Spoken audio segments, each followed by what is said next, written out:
Good morning, I'm Peter Murray. I'm Curator-in-Chief at NLA, and I'm going to talk about London's tall building boom. Of course, we had a bit of a boom in the 1950s and 60s, and you can see some of the examples here: the NatWest Tower, the Hilton Hotel, the Vickers Building, Centre Point, and the last to be completed, the Hyde Park Barracks. And it's interesting to note these buildings were built as sort of one-off landmarks, rather than the clusters that we're building today. Centre Point, for instance, was designed to mark the eastern end of Oxford Street, while the Marble Arch Tower marked the other end of London's major shopping venue. A lot of tall buildings were also, of course, local authority housing, but we fell out of love with tall buildings for housing in the 1960s, following the collapse of the Ronan Point Tower in 1968.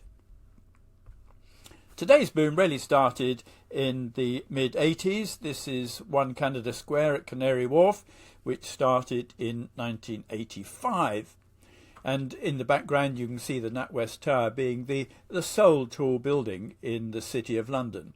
And of course, Canary Wharf grew over the years into a major financial centre, and it is still developing, still extending. And here you can see it with the sort of completion of the original office master plan.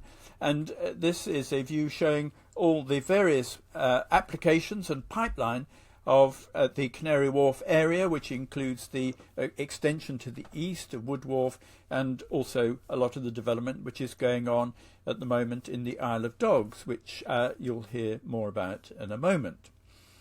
But Canary Wharf was so successful that the City of London really thought that it needed to respond. So in the late 90s, it changed its policies to accept the idea of having tall buildings in the City of London. Up until then, been much keener on the idea of ground scrapers to house the international banks who were flocking to London following Big Bang in 1986. So this is a splendid image by the artist Peter Newman looking at the city cluster, and you can see at about 5 o'clock is 30 St Mary Axe, the first of the tall buildings designed by Norman Foster and Partners. Then at 6 o'clock you have the Aviva building, was the Commercial Union building designed by Gollins Melvin Ward in the 1960s. Then the Cheese Grater at 9 o'clock, designed by Roger Stirk Harbour. And then further up you have the Lloyd's building designed by Richard Rogers and Partners, completed in 1984. And then behind this building here you have the Willis building designed by Foster and Partners for British Land.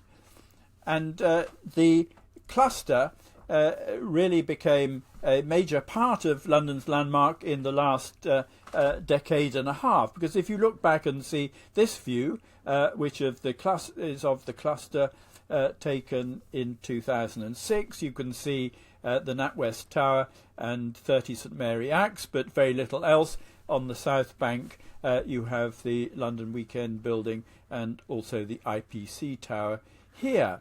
Now move on another 10 years and you have this view which shows the Pinnacle. That Pinnacle has now been substituted for 22 Bishopsgate, and then on the south side of the river you have a cluster around Blackfriars here, some of it under construction, some of it completed, although the Dune Tower here to the right is hasn't happened yet, and who knows whether it ever will.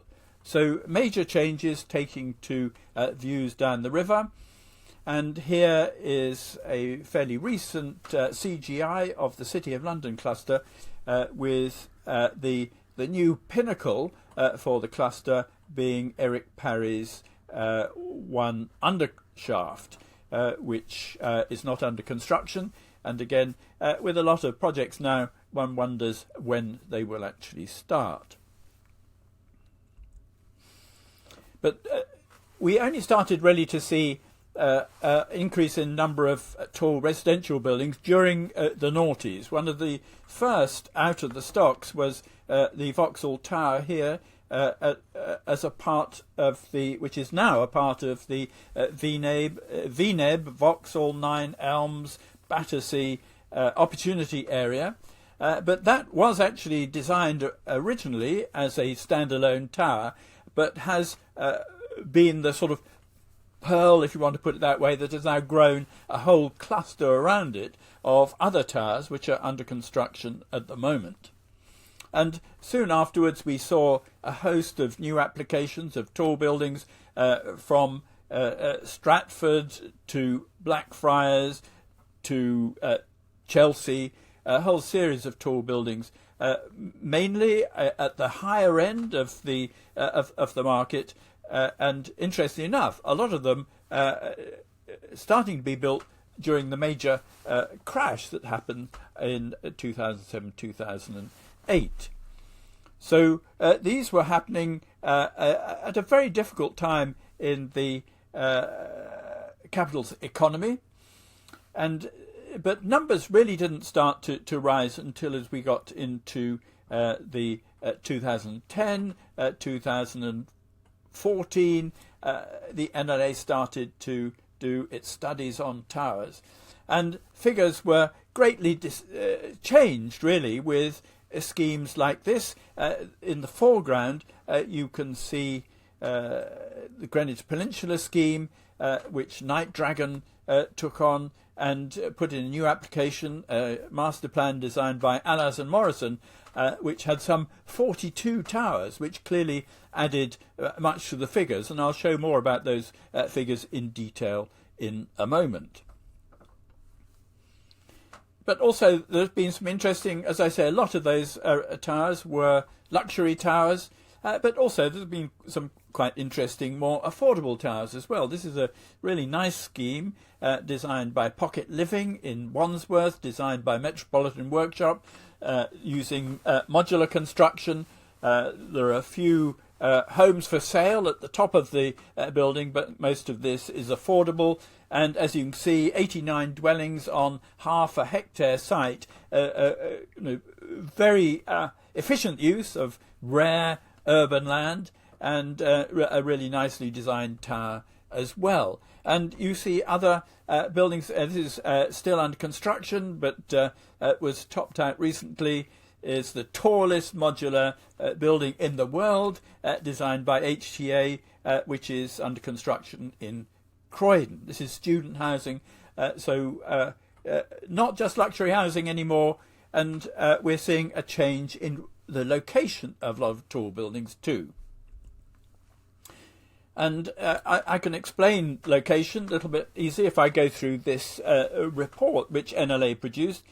We started doing studies into tall buildings in 2014, and that was at a time when Boris Johnson was mayor. I went to a press conference where Boris Johnson launched some new housing, and he said, I've got to build 40,000 new homes every year to meet London's housing need.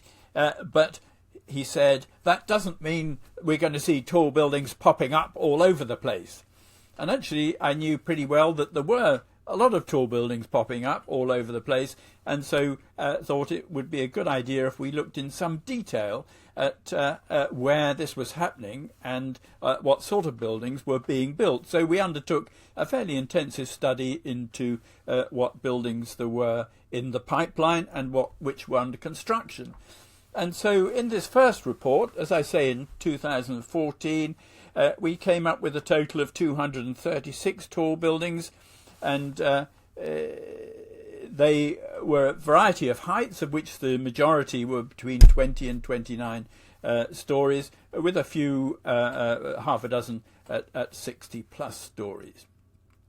And this figure of 236 created a huge response in the media and in those areas which were impacted by tall buildings. Nobody at the time really had an idea, I think least of all Boris Johnson, that how many buildings were underway. And so we decided to continue doing the study each year, and we have done so. since 2014 to see what changes were taking place. We also looked at where those tall buildings were. And it's interesting to look back to 2014, where you can see a large number were in Tower Hamlets. There were relatively few in Greenwich and none in Ealing. So it's quite interesting if you look at that in terms of what the changes that we see as we go through into more recent research. And one wonders, so why is Tower Hamlets, they might say, the capital of tall buildings in London? Well, I think this map explains it pretty well. First of all, you have a number at the Aldgate cluster, which is really an extension of the City of London. Then you have Canary Wharf, which clearly is a major deliverer of tall buildings. And then the Isle of Dogs, where the Millwall cluster has actually become the densest part of the United Kingdom as a residential area. And then there are other tall building developments here around Blackwall and here in Leamouth, and quite a number there on London City Island, large Ballymore development. So that perhaps explains why Tower Hamlets have quite so many towers, but also, of course, they are one of the smaller boroughs in London, and they have one of the highest targets set out in the London plan. Now, this is the survey we did this year, which shows quite interesting differences between the one we did in 2014. First of all, there are many more buildings in the pipeline than we had then, 525. And it's interesting, when we passed the 500 mark, there was hardly any reaction from the media that people had somehow expected that London was going to develop more tall buildings. And so this shows the sort of where the pipeline is at the moment in terms of number of permissions: 308 permissions, 89 under construction, and 76 applications with their local planning departments at the moment.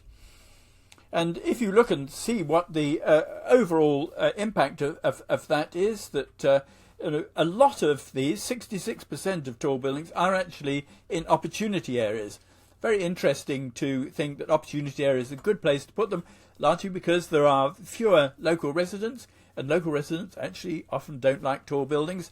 But it does mean that these are delivering 100,000 new homes for the London pipeline. And if you think that we require somewhere around 60,000 homes a year, this is a very healthy contribution to it. Now, this really shows the extent of the boom and the way things have been changing. And so we see an increase in the number of tall building applications and permissions in the period when Boris Johnson was mayor. 2013, you see this very steep rise in numbers, drops down again in 2016, but you can see then completions following on from those permissions about 4 years later as that increases. And we saw maximum number of increases in 2019. And the interesting, as I was saying earlier, is where are these all happening? And of course, a large number are in East London, and a lot of that is made up of the large number we've just seen in Tower Hamlets, but also, of course, at Greenwich Peninsula, where the Greenwich Peninsula towers, the 42 towers there, do slightly distort the numbers. But the really big change is the number of buildings happening in West London, and particularly in Ealing, and we'll look at that at the moment. But this is a really big shift. We are beginning to see more development happening in outer London areas. The development has moved away from just being in the city core, just in the centre, to outer London, and that is very interesting in the current context. And here you see Greenwich and Tower Hamlets having by far the largest pipeline because of, as I say, their geographic locations, but also other areas like Southwark Hammersmith and Fulham, fairly central, with quite large numbers. But also here you have Ealing, really very high on the list. And what sort of buildings are they? Well, the majority here are around 20 to 29 stories. Quite interesting, 20 to 22 stories was the general height of the local authority housing built in the 1950s and 60s. So that's a height which is sort of recognised around London, but we do have a number going up to 60 plus here, these largely in the Canary Wharf area. As I say, we've been seeing a move outwards of taller buildings, and this of course is a typical example, not very far out, but this is in White City development, which is a part of the opportunity area, which has been changing its character fairly substantially over the last decade.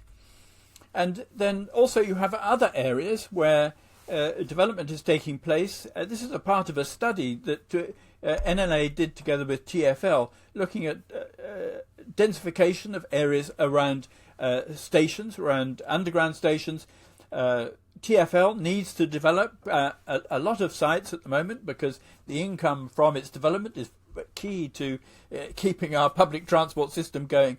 And looking at taller buildings is one way of actually solving that problem because, of course, a lot of their sites are quite small, quite tricky to deal with. But there is also a lot of sense of creating higher density developments around public transport centres. And so this is a really interesting issue to debate at the moment in a post-COVID environment as to quite how we move around the city, the impact of more home working on local developments and all sorts of issues that arise from the pandemic. As I say, there's been a lot more development in outer London, and perhaps Ealing here reflects most starkly some of the issues that developing in suburban areas creates. West London is the NIMBY capital of the world, really, and there is a lot of unpopularity amongst local residents of the tall buildings, and this is an image created by the Stop the Towers campaign in Ealing, and they have a very impactful, totally unrepresentative, but nevertheless impactful way of representing all these towers that are proposed. And they are leading a campaign against this sort of development. Actually, the one you're looking at here, the Boller Lane development, is rather good, and I think this false view does raise a whole lot of reactions amongst local communities, which is unrealistic and very disappointing in my view. But of course the debate continues, and of course at the moment we have the public inquiry going on into the Tulip, designed by Foster and Partners. I personally support this application because I think that this is a much needed new attraction to London in a post-COVID environment. But I think the debate about tall buildings, which is one of those things that really energises local communities, will continue. But the interesting thing in a post-COVID environment is, we don't really know how London is going to grow, what the impact of population is going to be, quite what the impact of more home working will have on the central areas, the amount of commuting, and so certainly in this last year, during 2020, we've probably built, because of COVID-19, probably built fewer tall buildings than we did in 2019. But now the big question is whether that boom will continue or whether COVID-19, Brexit and the rebalancing of the London economy will actually mean the boom has now come to an end. Thank you very much.